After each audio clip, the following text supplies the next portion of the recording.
Welcome back to Sky and Thread.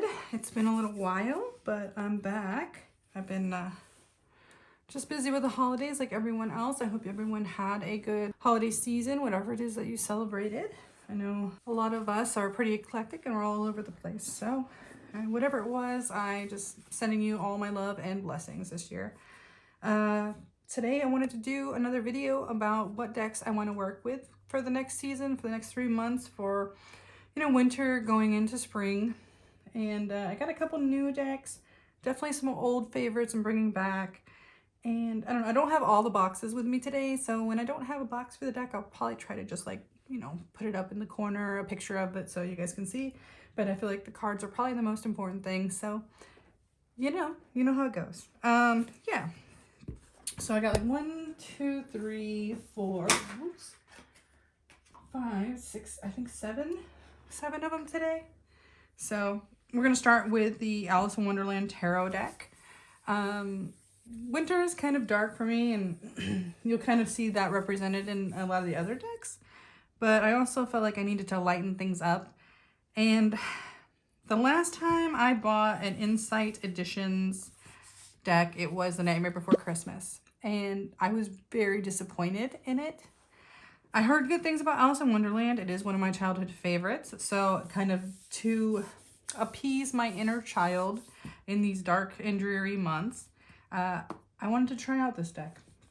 So I'm hoping it will be good. I haven't worked with it yet. I'm going to work with it for the next 3 months. And we're going to see how it goes. I might do a full walkthrough of it at some point if I have time. But I thought it would be fun. This company, has a lot of IP in shows and cartoons that I dearly love, and I would hope that they start to listen to the feedback they've been getting from people if they're going to keep doing it, because Stranger Things and Supernatural and Labyrinth, they all are IPs that I would have loved to bought from them. But then I saw the walkthroughs and I just wasn't impressed. So this one, I feel like the Marseille Pip style, I would say like Marseille inspired, or just the Pip style in general, works for this because it reminds me of Marseille. So it's still a very Pippish deck.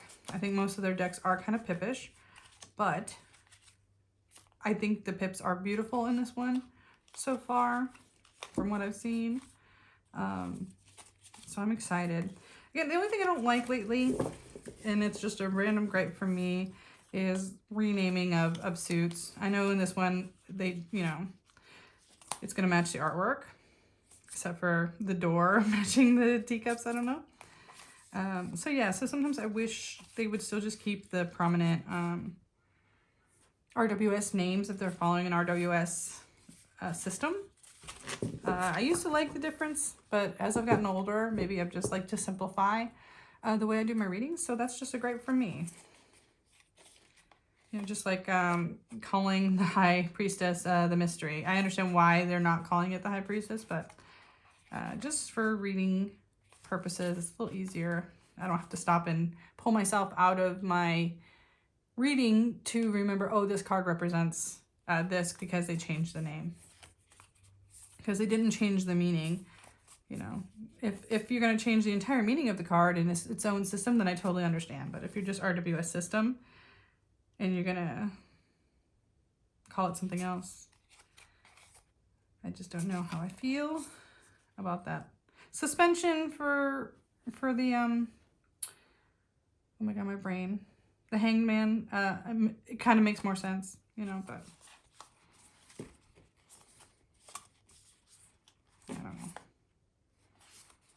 I don't know. I'm calling death just transformation. What did they call the devil?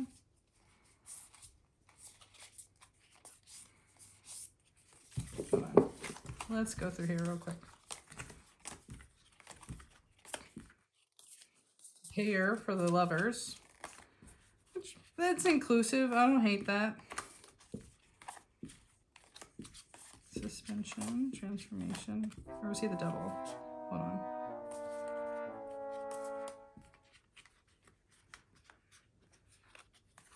Am I losing my mind? Oh, temptation. Temptation is the devil. Okay. I was like, this is why. I'm just, it's something that trips me up. Maybe it's an ADHD thing, or, you know, if I have to put my brain somewhere else where it's already 5 other places, it's a little hard for me. So yeah, so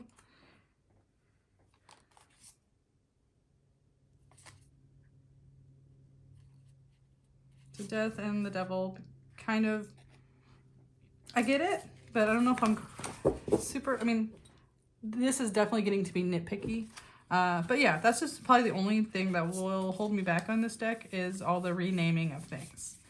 It's a lot to like remember. And I work with a lot of decks. I think if you have a small collection and you don't work with a lot of different decks, it's not so hard, or you don't get so hung up on the name changes. But because I work with a lot of decks, I like variety, and I also just like to collect them. And now that I'm into it, my family just knows to get them as a gift. I will always like. So I have amassed a pretty sizable collection. In fact, I'll probably do a collection video soon. I want to do it maybe by the end of the month, but we'll see if I have time. But yeah, otherwise I think the artwork in this one actually looks beautiful, and I think the pips all hold up to each other. It doesn't feel like one got less attention than the other, and that was my big gripe between Nightmare Before Christmas, is that it felt like some cards were outstanding and some cards had 3 sticks, and they weren't even well-defined sticks. So I think maybe they're improving. This one definitely looks like a step in the right direction for me, and I think the artwork's really cute, you know. It definitely brings me back to the cartoon that I love. So yeah, I think I'm looking forward to trying this out and working with it and seeing if I can get over my hang-ups with it. That's the the Alice in Wonderland, the Disney Alice in Wonderland tarot. Oops.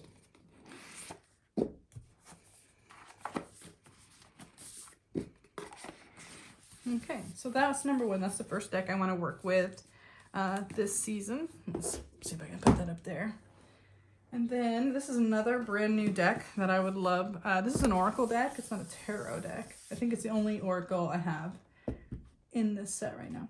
But yeah, I just got the mass market. I've been wanting the independent version for a long time, but the shipping being very high from France, I believe the creator is from France.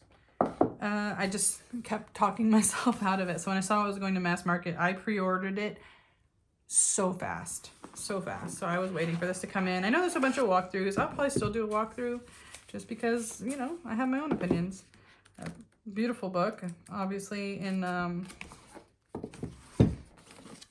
French and English, or maybe it's in multiple language. It looks like it's a regular Lo Scarabeo in multiple languages.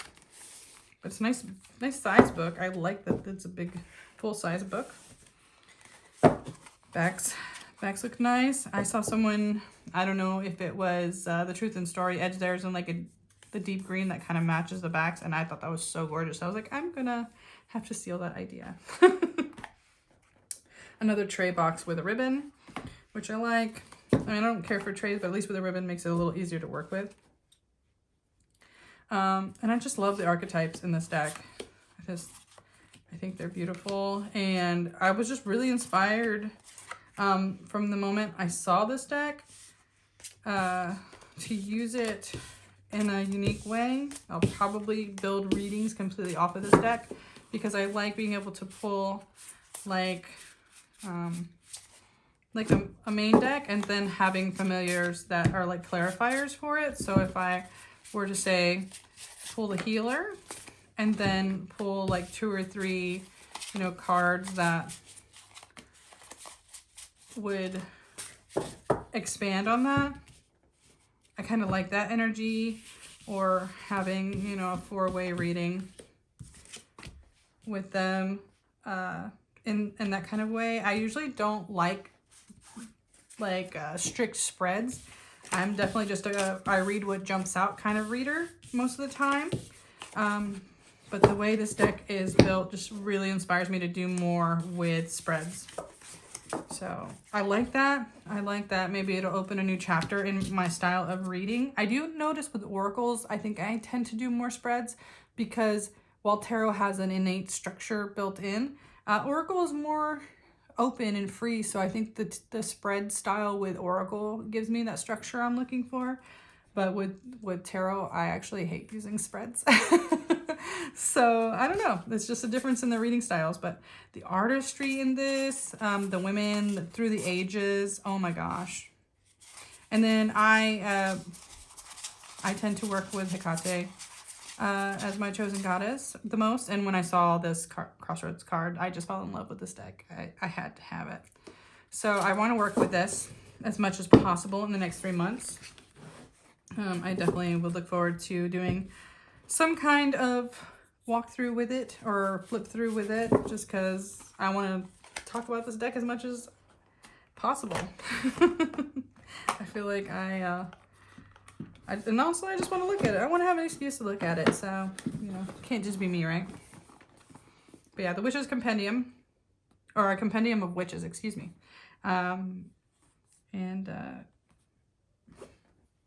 Natasha, I'm just a little lead person who's not good with words, so this is the artist.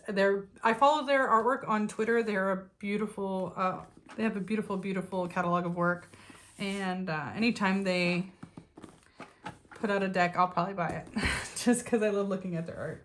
And then the last of the new decks, I just recently did a walkthrough of this deck, this Angel Tarot. And it's also got a unique style to it, which might have me kind of building readings that are specific to this deck when I do them. I think there's a partner deck called the Occult Tarot that is supposed to be the demonology version, which I definitely am probably going to get soon too, since I've fallen in love with this deck. So yeah, I want to work with this one for the winter months. Again, I've already done a flip through, so I probably won't talk about it too much.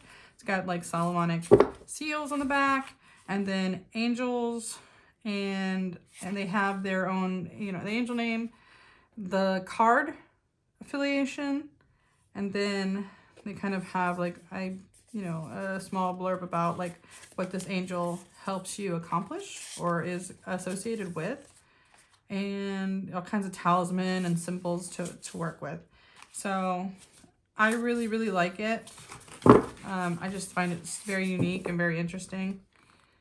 And it's got some, I don't know if that was meant to be holographic, but when I cracked it open there, I think I split my gold, and I don't know if you guys can see, but I got a little bit of a gold holographic gilding going on in some of these sides there. So just a unique thing that happened when I was opening it up. But yeah, I just think these are really, really unique, interesting cards that I want to probably do more of my own personal readings with these, because I think I want to take my time and see what each of these cards really has to say, dig deep in that book, and spend my time with it. So this may be more of a personal deck for me than quite working with people, but I do think I could build up some special personal angel readings with it, which would be fun. So something like that, I think, will be a good test of my creativity in these next months.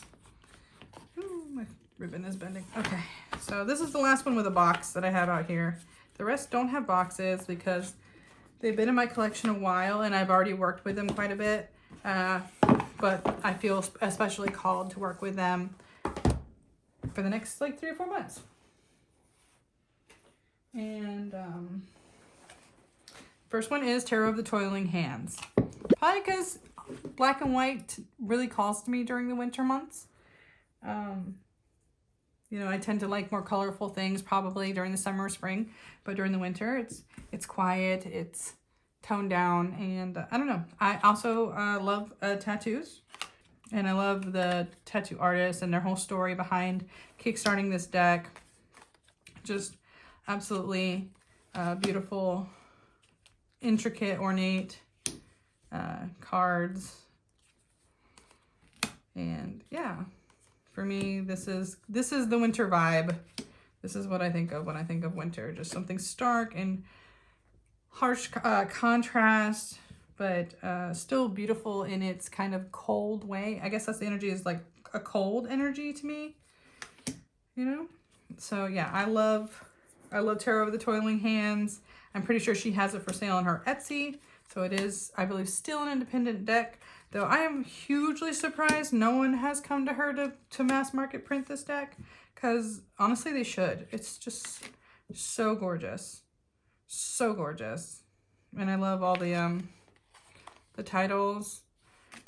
Again, it reminds me of my Hermetic tarot. Yeah, so just Tarot Twirling Hands, definitely up there for me to work with in these months. Like I said, I'll put a cover of what the box looks like these days. Like I said, I also bought the Kickstarter, and I think the cover is just one of the cards, but I don't remember which one of the cards. So yeah, Tarot Twirling Hands, absolutely beautiful. I'm trying to keep this video kind of short and sweet. We're not going to go too deep into it. Another like fairly new deck, though I have worked with it some, is the Dreamkeepers. Again, I'll put the box here so you guys can see it. To me, this is the winter version of my tarot mystical moments. Where I feel that one is warmer, this one is cooler, this one's a little darker, it's a little bit more, instead of whimsical, it's a little bit more surreal. So I think they have two very different voices, but to me are like opposite sides of the same coin. So yeah, these are the beautiful little backs. And then these are the fronts. So you can kind of see what is going on here. Just so happens I got some color going on, but yeah, to me this is wintry. This is cold and wintry and surreal. Again, I think the title is very apt for. I keep wanting to flip the cards, so let's go ahead and do it so I can flip the cards. Yeah, and it's got a vintage photography manipulation feel to it, a little bit more than the other. Feels like digital art. This is manipulated photographs. It might not, but that's just the feeling it has. Again, I don't know too much about the actual artist who created these cards, but yeah, this is wintry to me. What do you guys think? Is this one wintry to you? Definitely puts me in that dream world, dream realm.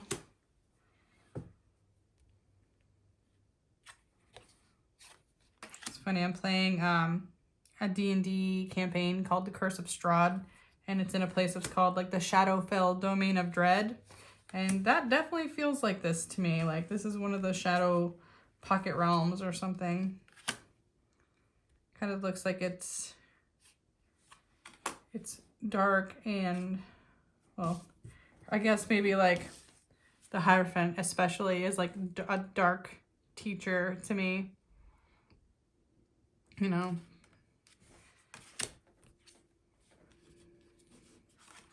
Not all the cards are super dark, but I feel like there's just like a little bit of a dark twist to them. Just a little bit. But not all of them. So yeah, I think it's the Dreamkeepers Tarot, but I could be wrong again. I have the box put away because my collection's just gotten so big that I don't have space to keep all my boxes and my decks. I had to get shelves on the walls for the decks. Ooh, deep breath. Okay, so two more. We're not taking too long. That's 5, so just 2 more. And the next one I think is another favorite. People will probably recognize the backs right away. This is the Moonchild Tarot. To me, this is also a very wintry, cold times, cold months deck. Again, it has a kind of vintage photography feeling, ancient knowledge, divine wisdom. So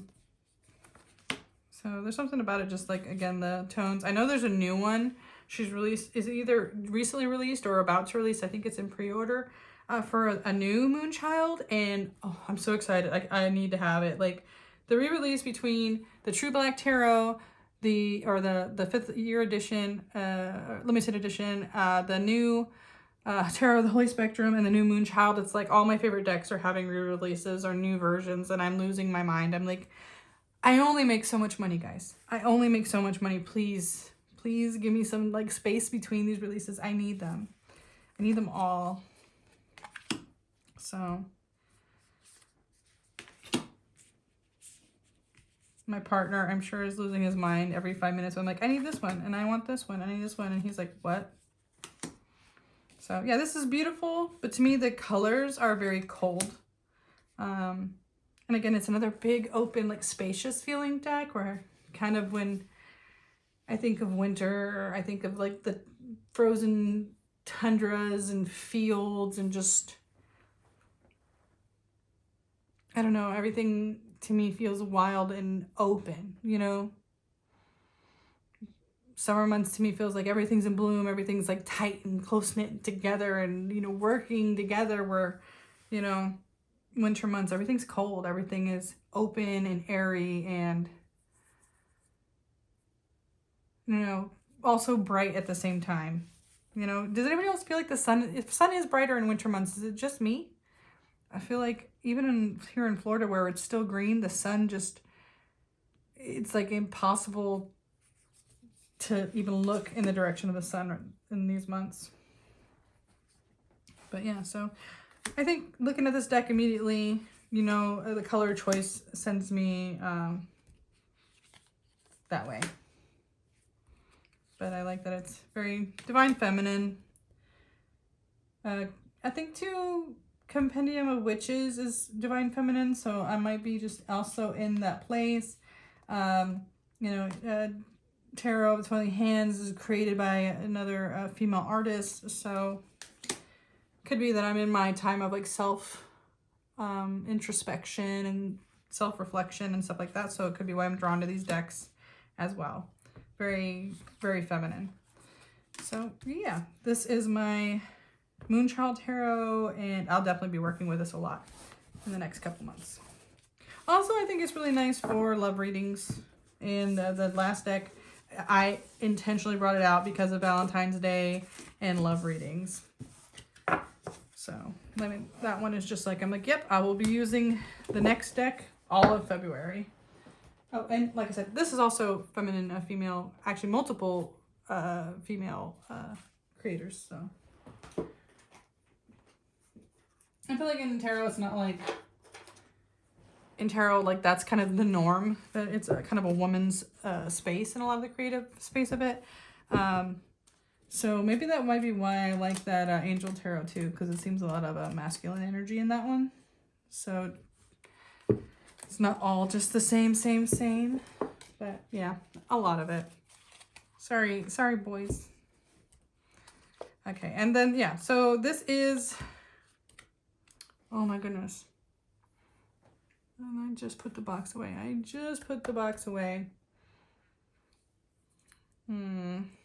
Hold on, I'm gonna go look at it because my brain, I can't. Okay. This is why I kept this here.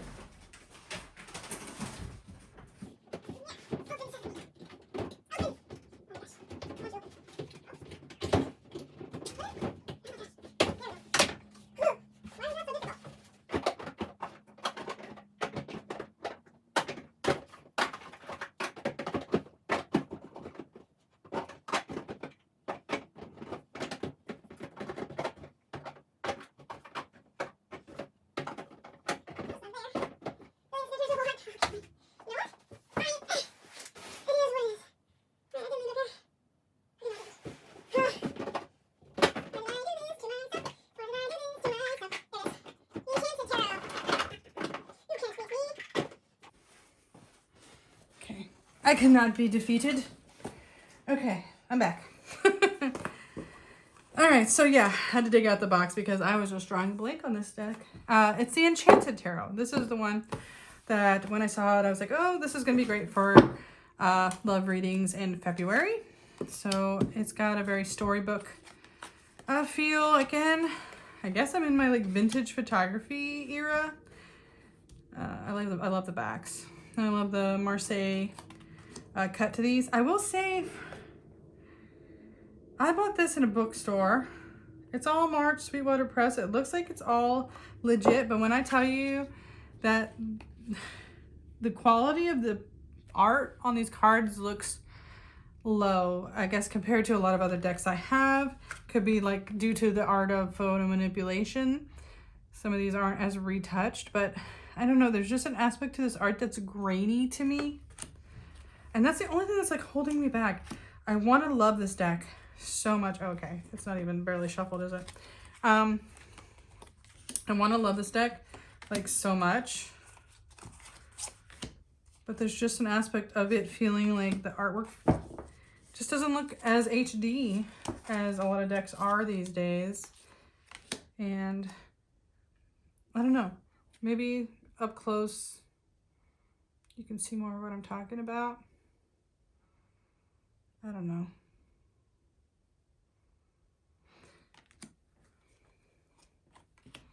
But I love the vibe of this deck. And there's just something about it that reminds me of like romantic fairy tale, you know, romantic fairy tales. I don't know. And the minute I saw it, I was like, oh, this is a love reading deck, you know. So I'm gonna hold on to it for that. Probably because the entire cup suit is called Hearts. It could be that just coming out to me. But I think the color palette too has a lot of pink and purples and flowery colors. A lot of just flowers in general in this deck too. Hearts and flowers and yeah. Lots of like just sets of couples. So I don't know. I think this deck could be super beautiful if the art just felt a little more HD. But again, that's a nitpicky problem. I love the backs. Probably said that already, but I do. I love them. And yeah, this is the last deck in my list of decks I really want to work with for the next few months. I'm trying to do this every season and keep it up. So we did like fall, winter. So now this is going to be like winter, spring. Yeah, let me know what decks you guys want to work with. If you have seasonal decks that you like to work with. Or if you just go with the flow and you just whatever is new and exciting or just old time favorites that you just pick because why do you pick them? Really and truly, why? What is your process when you pick your decks? Or like I said, I just lately seasonally seems to be my best way of like rotating my decks and making sure I give them all the love and appreciation I want to just because I have so many. So yeah, I hope you guys enjoyed this. Again, I know I haven't been as active on this channel as I would like, but you can find me all over the internet. I have my Etsy, I have Instagram. My brain again is blanking. I have my Etsy, my Instagram. I have obviously the channel. You can contact me. And I have my second channel, Kelly Loves K-pop, where I do like K-pop celebrity tarot readings and stuff for fun. And yeah, we're going to probably be trying to do some new flip throughs. Like I said, I had Compendium Witches. I have Alice. Also for Christmas, I got the Magic of Marvel.